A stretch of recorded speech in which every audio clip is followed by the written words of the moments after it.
po ay 2:22 AM na. Tignan niyo naman, galing na ako sa pagkakahiga. Pero meron lang akong biglang naisip na hindi ko makatulugan. So kaya gagawin na natin ito ngayon. As in ngayon na, habang tulog sila. So ayun na nga. Ngayon gagawa tayo ng bagong topic sa ating vlog para naman medyo umusad-usad naman tayo. So ito na po. Paano ba ang Tagalog ng 12? 12 na importanteng meron ka sa araw ng iyong panganganak. Or, tama ba ako? Yung pag manganganak ka na yan, ano ba yung mga kailangan mong dalhin at ano ba yung mga dapat na meron ka sa araw na yan. So, ba't natin ito bigla na lang napag-usapan? Kasi naman, yun naman din talaga ang madalas na tinatanong. Lalo na yung mga first time mom. And first time dads na rin. Kasi minsan, hindi nyo lang alam yung mga mister nyo. Nagsisearch din yan. Yung mister ko nga, dati mas alam pa niya kaysa sa akin. Wow! So, yun na nga kasi, talaga naman na ito ay siyang tuna. Yes, Tagalog yun. Malalim. Na importante na kailangan alam natin kapag darating na yung araw ng kapanganakan ng ating anak. At ito hindi dapat inihahanda. Kapag masakit na yung tiyan mo, siyempre dapat beforehand, meron ka na nung mga bagay-bagay para naman pag sumakit na yung tiyan mo, hindi na kayo nai-stress na kung paano kayo maghahalongkat ng gamit, nasan yung ganito, nasan yung ganyan, so manilagay, sa kayo bibili. Paano kung walang mabilan? And paano kung inabot ka ng madaling araw sa kakamanganganak ko, diba? Ang hirap naman nun. So, ito sisimulan na nga natin. And, so yun na nga. Una, na dapat na meron ka kapag ikay manganganak na, syempre, damit. Damit, hindi may automatic pag damit yung mismo suot mo. Damit ng mommy, pag mga after na niyang manganak, and yung damit din ni baby. So, sa damit ni mommy, syempre, sana naman, ang daling yung damit, hindi naman yung mahirap suotin. Kasi sa totoo lang naman, na kapag bagong panganak ka, hindi naman ikaw totally yung ikaw magbibihis sa sarili mo. Syempre, tutulungan ka ng mga doktor or ng OB or ng, antaw nito, ng midwife na magpapaanak sa'yo. So, syempre, magdala ka naman ng medyo madali namang suotin. Baka naman anong tawag nito, kung ano-ano ka pa, kung ano pa yung masikip, kung ano pa yung hindi naman kasya sa iyo. Yun pa yung suotin mo. Hindi naman ganun. At tandaan mo na kapag nanganak ka na, hindi naman ibig sabihin nun ni pumayat ka agad, lumit agad yung tiyan mo, hindi. Parang pareho pa rin, lumambot lang. So, kailangan ang dadalhin mo pa rin is yung mga usual na alam mo na kasya sa'yo nung buntis ka. Huwag ka naman mag-feeling na agad-agad ang payat-payat mo, agad-agad ang sexy-sexy mo. So, usually, ang dala naman talaga is duster kasi para isang suotan lang, ganon. Tapos yung, syempre, underwear, yung panty mo, ganyan. Or shorts, yan. Syempre, kailangan yan. Naka-duster ka din, naka-shorts ka. Pero, madalas, ako, pajama, oh my God. Ganun talaga kasi lalo pag mga medyo nasa pamilya ka ng mga medyo traditional, yes. Kahit napakainit kung saan ka nanganak, kailangan nakapajama ka. And take note, medyas. Kailangan may medyas ka rin. Ay, Diyos ko. Minsan, actually ako kasi, maganda kasi dun sa lying in lang naman ako. Hindi naman, well, don't get me wrong itong mga sinasabi ko naman is, usually talagang kailangan talaga. Pero, I don't know lang if dun sa iba kong, the rest ng mga topics ko is may kailangan pa pag sa mga exclusive na ospital, no? Malay ko ba naman doon sa isang semi-private lying in lang po ako nanganak sa 3 kong mga anak. So, yun nga Ako naman kasi parang doon, okay na ako, at home ako doon. Feeling ko, pag doon ako nanganak, alam ko na kung paano yung gagawin, parang ganyan. So, kaya gusto ko doon lagi. And then, hinihiling namin na sana, kasi konti lang doon yung medyo private na air-conditioned room. So, minsan, pinipili talaga namin na doon kami sumakto sa mga air-conditioned room. Kaso, nung first time, hindi pa available. Lumipat lang kami nung the next day. Pero nung first day na yung mismong nanganak ako, dun kami sa may sharing na room. Pero, ang ginawa ata namin, inoccupy na rin namin yung isang bed para yung mismong kwarto kami lang. Yes, shal! Pero mura lang doon, kaya gano'n. Carry lang yun. Saka yung PhilHealth naman yung si Jessie, kaya carry na. So, yun nga. So, ang point ko is, hindi naman air-conditioned yung room. Nakapadyama ka na, nakamedyas nga pa. Sobrang init. Oh my God. Pero kasi nga, masyadong, ako personal yung asawa ko hindi, carry lang sa kanila. Ako, yung pamilya ko, napabilang ako sa mga tradisyonal na pamilya.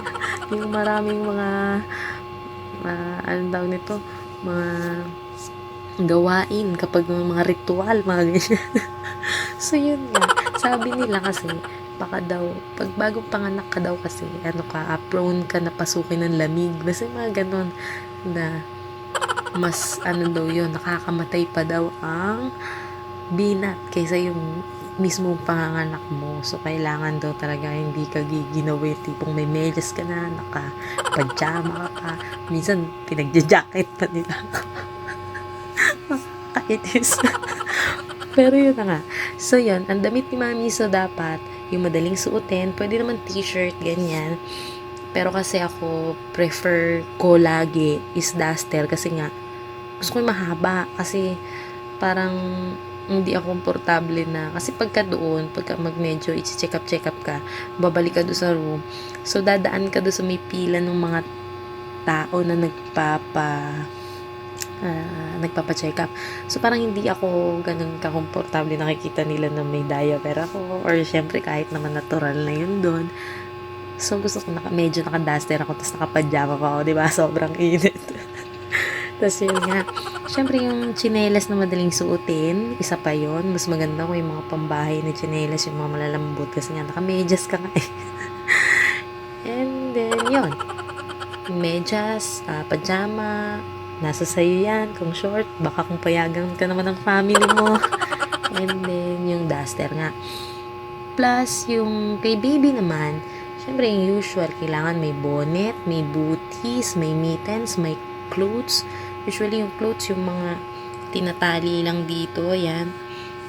Kasi, kailangan nga, syempre, yung madali lang suotin. Baka naman magdala ka ng dress ng anak mo, Diyos ko. Magdala ka ng dress, hindi naman outfitan pa, bagong panganak. Alam ko, excited ka. Pero, the more na mas komportable yung damit, mas okay kasi nga, galing kayo sa struggle di ba? So, gusto niyo yung comfort. So, ayun, importante yun na may bonnet, yung mittens, lalo na yun kasi medyo mahaba pa yung kuko. Usually kasi, ewan ko lang ako sa mga private hospital. Pag kasi yung sa mga midwife, ganyan, or sa experience ko, hindi nila ginugupit yung kuko. So, kasi siguro, ino-honor din nila. May mga tradition nga rin kasi sa ganyan, yung mga paggugupit ng kuko. So, hindi pa dapat mo nagupit kayo. Hintayin natin mag-iaswang si baby. So, ayun na nga. Kailangan ng bonnet, then yung mittens, yung booties, mga medyas, or whatever na komportable, maganda medyas, yan. And then yung pajama, onesies, mga ganyan, o kaya yung tinatali lang dito, mga usual na ganon. And last pala, pranela. Siyempre, yun yung pinangbabalot kay baby. Kasi nakakatulong din naman talaga yun sa kanya para ma-feel niya na masikip, yung parang ma-feel niya na nandun pa rin siya sa loob ng tummy ni mommy. Kasi syempre, bigyan naman natin siya ng time mag-adjust. So, yun na nga. And then, so yun, una pa lang yun, napakahaba. Number Ito na, maternity pad or adult diaper. So, usually kasi is maternity pad is okay. Pero hindi ko lang alam sa iba kung talagang nire-require nila na dapat adult diaper. Pero kasi, based on my experience, maganda naman talaga na on a few days or on a few hours na bagong panganak ka is naka-adult diaper ka. Kasi, hindi ka mag-worry na baka may mag-leak na dugo, ganyan. Kasi usually talagang malakas naman talaga or minsan may mga medyo may bumubulwak pa rin na hindi naman totally natanggal doon sa womb mo. So, ayun, parang isa rin sa perks na naka-adult diaper ka is mas magiging komportable ka kasi hindi ka nga nag-worry na baka puno na or whatever. Kasi actually, yung maternity pad, okay naman siya, makapal naman, kaso, atas mahaba naman yun. Pero kasi parang, kung ako, mas naging okay ako dun sa adult diaper kahit medyo, syempre hindi tayo sanay, pero, mas komportable siyang gamitin lalo kapag gusto mo talagang as in nahirapan ka sa panganganak. Gusto mo matulog na mahaba, gusto mo kung paano ang higa. Pero usually, syempre hindi. Kasi tatahiin. Pero may ewan ko, may sabi, may hindi daw tinatahi. Oh my God. So yun. Maternity pad or adult diaper. Then pangatlo, medyo bilis-bilis na natin ng konti. Nasa pangalawa pa lang tayo. Ang haba-haba na. Kumot, blanket, unan, or pillow, ganyan. Syempre, kailangan natin yan kasi mahirap umasa sa mga free or yung mga pinoprovide ng mga hospital or ng mga lying-in kasi maninipis yung mga kumot nila and then yung usually yung mga swerte ka kung bagong unan pero minsan yun din yun pinapalitan lang nila ng punda so mas okay na meron kang personal, di ba? At mas lalo magdala ka ng extra ha kasi minsan yung mga pamilya natin masyado silang ewan ko ba lalo pag bago yung baby, syempre gusto nilang kasama lagi. Aba nakiki-overnight staycation ng peg sa hospital. Lalo kapag kagaya ko nga, accommodate kami ng private room, hindi naman kami sumasalo sa iba. So, pwede na may matulog na iba. Ay, Diyos ko, buong pamilya nandun. Tapos ang ingay namin talaga. Chikahan. Oh, nako, kahit bagong panganak ako, daldal ko. So, yun na nga. Kailangan din natin ng extra kumot for them. Baka naman nakakahiya, di ba? Ginawin sila. Lalo kung napili mo nga yung aircon room. Plus yung unan. Ako minsan, ikaw pa walang unan. Parang ako. Kaysa nakikipagtsikahan na ako, hindi na ako natutulog. Diba? Hiniram yung unan ko ng mother ko. Oh my God. Ang hirap. Ako magkadya sa inyo. Sige kayo magpahinga. Napuyat kayo no? So, yun. Then, number 4. Basta yan. Number 3, kumot or blanket, unan or pillow. Basta yan. Tagalog, English, alam nyo na yan. Number 4, bulak or cotton balls. Bulak kailangan naman talaga yan. Lalo sa operating room. Kasi, pwera na lang. Kung mayaman ka, gumagamit sila ng bulak. Pag hinayaan mo silang mag-provide, pagbabayarin ka nila, Diyos ko, minsan 90 pesos, 150, mga ganyan. Ay, isang bilog lang yun ha. So, bilangin mo ilang bilog ang gagamitin. Makita mo yun sa listahan ng babayaran mo. Ang dami-dami. So, kaya might as well magdala ka na rin. Siyempre, malaki na. Kailangan mo rin naman yun. Iuwi mo rin yun sa bahay. Magagamit mo rin yun. At saka, advisable din kasi yun kapag nag-poop si baby or kaya papalitan mo siya ng diaper na yun yung ipanglinis mo sa kanya. Kasi minsan, lalo pag bagong panganak pa nga lang, ang hirap naman yun na hugasan lagi. Siyempre, yun nga, iwasan natin na dahan-dahanin natin siya para ma-adapt niya yung environment. Siyempre, malamig, di ba? Paghugas ng hugas, although magpainit ka naman, mahirap pa rin. So, mas maganda na punasan mo siya ng ako kasi, personal ganun. Maglalagay ako ng tubig sa baso, sinasawsaw ko yung bulak, yung punas, tapos bagong bulak ulit. Isang pahid lang, hindi yung isang bulak. Yun at yun. Lalo pag babae yung baby kasi papasok yun. Naku, may infection pa yan. Naku, imbis na hinugasan mo na lang. So, yun nga. magandang panlinis din yun sa private part ni baby kasi nga walang harsh chemicals kaysa sa mga wipes actually talaga. Ako, pag medyo malalaki na sila tsaka lang ako nagwa-wipes, pero mas ako dun sa bulak tsaka tubig lang. Kasi pag baby, hindi naman mabaho yan. Okay pa yan. Caring pa yan. So, yun na nga. Number 5, newborn diaper or lampin or cloth diaper. Pero kasi madalas, ang hinihingi naman talaga kasi yung diaper. So, bumili ka na lang ng newborn diaper. Sa bahay mo na lang siya lampinan. Pagtsagaan mo muna kasi isipin mo na rin na syempre kailangan niya ng magandang tulog, yung mahabang pahinga. Mas komportable si baby kung hindi siya masyadong nadi-disturb ng mga leak ng wiwi niya. Syempre, at least pag naka-diaper siya, medyo mas matagal yun. So, sa bahay na lang maglampin.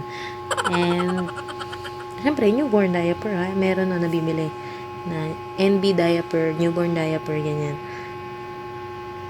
Kasi yung small, malaki pa rin kaysa sa newborn. Makikita mo, pag yun ang binili mo, parang hindi ka siya masyado malaki. Kakainin na si baby ng diaper. So, yun. Number 6, toiletries ni mother and ni baby. So, usually kasi si mommy, sabon, like, safeguard, ganyan. O kaya mas maganda femwash. Siyempre, panghugas ng kamay, o nung, private part. Kasi advice din naman ng doktor, mas maganda na madalas mo siyang hugasan kasi nakakatulong din yun para mas mabilis siyang gumaling yung tahi natin, yun. At saka syempre, hello. Ako kahit nagwiwiwi lang ako, hugas talaga ako kasi ang hirap nung mo pa na ma-infection ka, ganyan.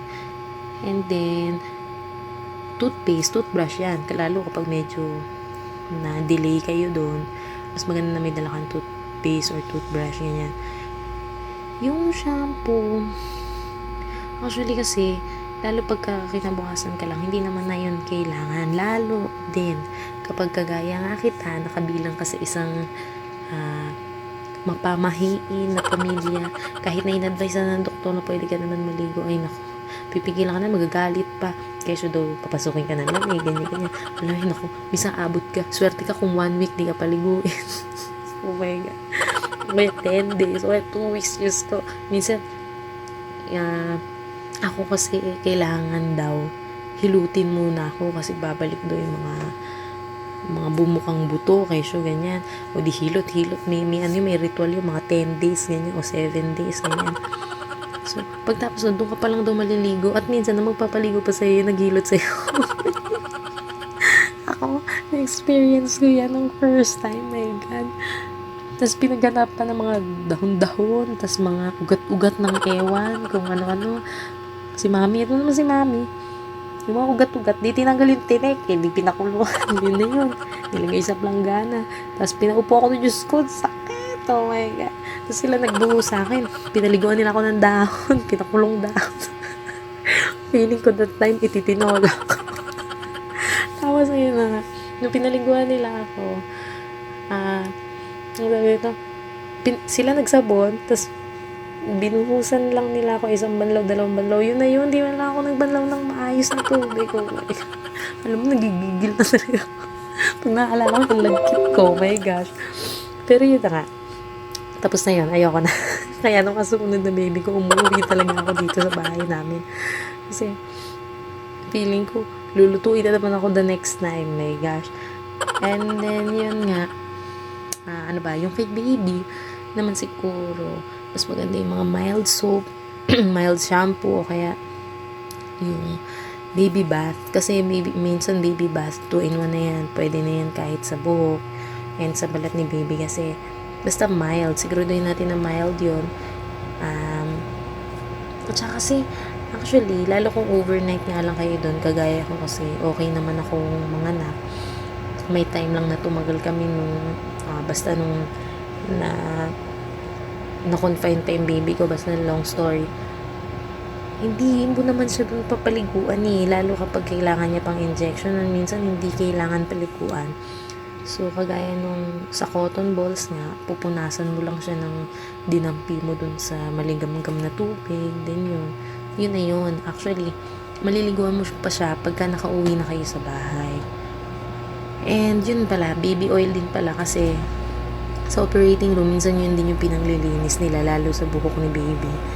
Kasi, parang inaano din nila na hindi mabigla si baby dun sa bagong environment kasi medyo mainit-init yung baby oil para medyo parang feeling niya warm kasi hindi naman natin pwedeng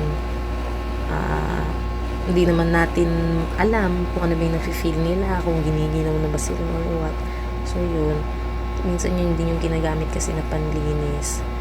And then ayun, number 7, ito importante, plastic bag. So, number 1 ito, wag na kakalimutan. Plastic bag for laundry o yung mga pinagamitan natin, mga hinubad. Kasi, lalo na pagka yung laundry nanggaling sa operating room. Kasi, usually yan yung may mga dugo, may mga tae-tae, ganyan. Ako, huwag na kayong maano kasi usually talaga matatae kayo. Lalo pag busog kayo na gano'n, lalo ako nung bago panganak. Ay, nung unang anak ko, ayan. And then, kasi yun, so ibabalot nga yung mga pinagduguan, yan. Siyempre, ikaw maglalaban yun, hindi yung nagpaanak sa'yo, kaya kailangan mo yun. So, kailangan may plastic bag ka talaga na lagayan na. Ako kasi usually, di ba, magbibigay ka nga ng gamit ni mommy, tsaka ni baby. Nilalagay ko na sa plastic, hindi yung iaabot nila ng yung bare na may na damit tsaka na damit ni baby. Hindi, nilalagay ko sa plastic para yung mismong plastic din na yun din yung paglalagyan ng labahin. And number 8, yung 70% alcohol. Importante daw, ewan ko kung bakit kailangan 70%. Yun talaga yung mas ginagamit kapag may mga bagong panganak. So, mas kailangan din yan pati sa mga bisita na gustong humawa kay baby. Siyempre, mag-sanitize muna, diba? Ganyan tayo lalo pag first time moms and first time parents. Kailangan natin lagi malinis. So, ayan. Kailangan na alcohol. And then, yun din pala kasi yung primary na kailangan kapag lilinisan yung puso ni baby. So, kahit na nasasaktan siya, sabi ng doktor, hindi daw. Kasi, patay na ugat daw yun or something. Ewan ko, patay na something yun. Na kailangan mo lang linisan palagi para matanggal din agad. So, yun na nga. Meron pa naalala ko, yung mother ko, gusto niya isprayan ko ng alcohol yung pad na gagamitin ko, Diyos ko. Eh di first time ko, naniwala ako. Di ginawa ko naman. Habang pagsuot ko, Diyos ko, ang sakit. Oh my God. Hindi ko na makalimutan na bagong panganak ako. Magtatalon sana ako sa sakit, Diyos ko. Kaya minsan, mahirap magpaniwala eh. Mag-search na lang kayo din minsan. Medyo, pa eh. And then number 9, personal utensils, yung mga cups, spoon, fork, konti lang, huwag masyado. Kasi meron din naman talagang binibigay na plato dun sa rasyon nyo ng pagkain araw-araw dun sa ospital. So, huwag masyado, konti lang. Siguro mas number 10, feeling ko ito talaga yung pinaka-importante sa lahat. Siyempre, food. Oh my God. Siyempre, matik yan. Kailangan, although, meron naman talagang rasyon nga doon sa ospital ng everyday meal mo. Pero kasi iba talaga yan. Oh my God. Lalo, siyempre, advice ka ng doktor, okay naman po, wala kayong bawal kainin. Lalo kung wala naman kayong masyadong complications and normal delivery. Sabihin sa'yo, sige po, okay lang, kainin nyo lahat, walang bawal. Basta kumain kayo ng masustansyang pagkain. Siyempre, yung mga pampagatas. So, eto na ako. Matik yan. Oh my God. Sabi ni Jessie, ano gusto mong kainin? Gusto ko ba kape? Bilat mo ako ng kape. Gusto ko ng kape. Oh my God, kape. Ay, yun talaga yung namimiss ko talaga as in kape. Oh my God. Ito, 11, necessary documents. So, ito medyo formal na tayo dito. Serious na. So, marriage certificate if meron, syempre, kasi kailangan din yan, lalo kung si husband mo naman is nag-work and meron siyang PhilHealth, ganyan. Ewan ko lang kasi ngayon may universal health bill, diba? Pero last time kasi syempre aasa ka lang din dun sa kung wala kang PhilHealth, aasa ka lang din dun sa PhilHealth ng mister mo. So pagkakasal naman kayo, applicable naman yan. Kung ikaw ay ganyan dependent or kagaya ko nung first time, meron akong sarili kaso hindi ako updated. Tapos kasal naman kami, tapos meron naman siya. Ang ginawa namin, pina-change status namin yung sa kanya na pina-change status. Ang tawag nito, nakalagay ako sa dependent kasi hindi niya ako pwedeng dependent kung meron akong sarili. So, dinependent niya ako. Tapos, dini-activate ata. Basta ganun yung sa akin para dun na ako sa kanya. Pwede na. So, kaya syempre, minsan kailangan mo rin ng mga valid IDs, mga government IDs, or company IDs. Mas maganda yung mga SSS, ganyan, PhilHealth. Kung lalo kung yung sariling PhilHealth mo gagamitin, mas maganda, ganun na lang.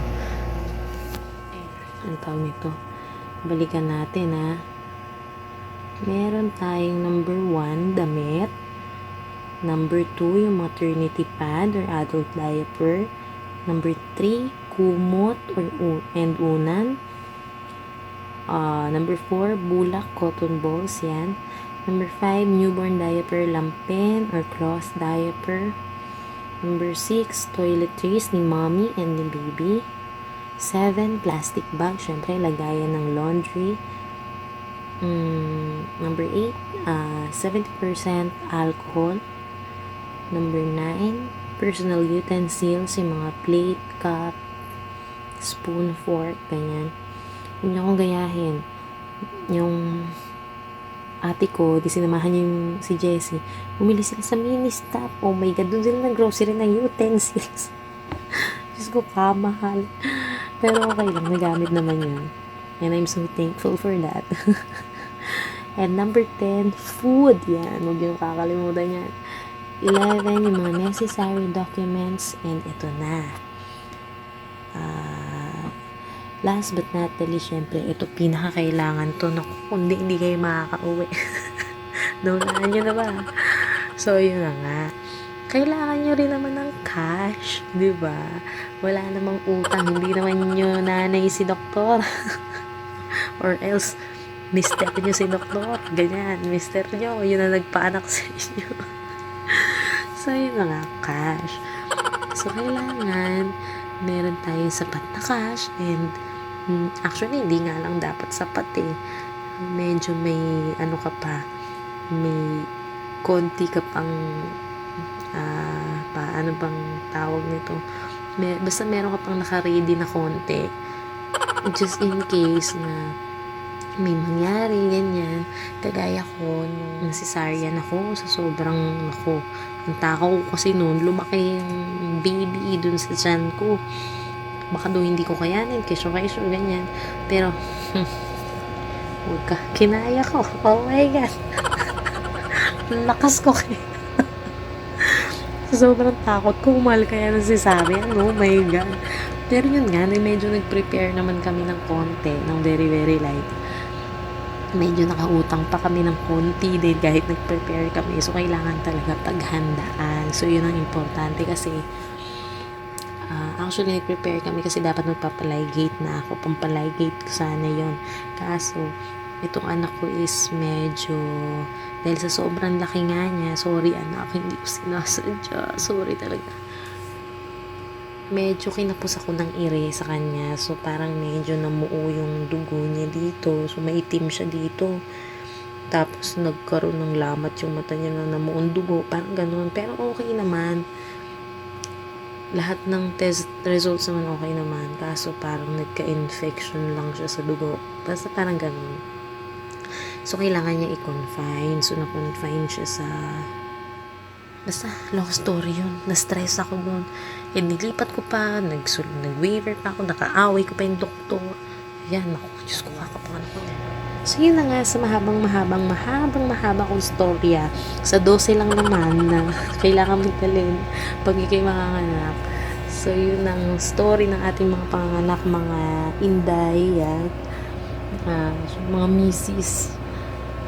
So, yun. Basta ang importante daw is, ito talaga kaya, medyo pinipilit ko na hindi ako masisarya. Nasabi daw kasi, Sabi ng father ko nung very first na time ng mga anak ako, sabi niya, noong unang panahon, wala naman daw talagang sisa-sisarya na yan. Wala nga daw doktor-doktor. Sa manghihilot ka lang daw dadalhin, ganyan. Basta ang kailangan mo lang daw is tatagan mo yung loob mo. Pag nahandyan ka na, irin mo na. Huwag ka nang umarte-arte. Tsaka, on the spot, tuturuan ka naman nila na kung paano ka umiri ng tama eh. Hindi mo kailangan matakot. Basta kailangan buo yung loob mo once na feel mo na ang sakit na ganyan. Iiri mo to, do na push to as in to the highest level. Huwag ka na mag-arte-arte pa kasi yun talaga. Being buo ang loob is the key to success. So, hindi ka masisaryan. Kaya mo yan. Pero, hindi ako sa mga nasisaryan. Ako, sobrang hirap daw ng masisaryan. Kaya ayoko rin. Kasi, imbis na, actually ako kasi ang dali lang pagka yung normal. Although masakit, yung mismong, yun, kaya mo pa rin makakakilos ka pa rin. Unlike yung pag daw nasisaryan ka, as in, sobrang sakit, di ka makakilos, syempre may hinihilom kang, although may hinihilom ka, so, pagka normal, pero yun kasi talagang tinahi yung tiyan mo or somewhere, basta yan. So, ayun, basta lakasan lang yun ang loob, moms, yan. And, pag umiiri ka, huwag rin daw nagmumura. Naku, ginawa mo daw ba yan? Basta ganyan. Mga ganun sila. Minsan nagagalit ko yung mga lalo pag midwife, Diyos ko. Sinasabi ko sa inyo, mapapagalitak ka. Kaya basta, masubuti kayo sa yung mag-ingay ka ng iri, dapat daw nakaklose yung bibig mo din. Talagang doon mo ilabas mo doon, ganyan. So, yun, okay na yun. Basta kailangan ganun. And then, basta push. Kasi, hihilab yan, tapos medyo titigil. Yun, magpahinga ka, hinga ka. Tapos pag ayan na, mga ganyan, ayan. So, yun. Lalabas din yan, huwag kang magalala. So, yun na nga, sana nakatulong ako and yung mga kwento ko, yung mga bali ko. Pasensya na kayo, ang haba, ayan na, nagising na sila. So, papatayin ko na ito, yun na yun. Till next time, bye-bye!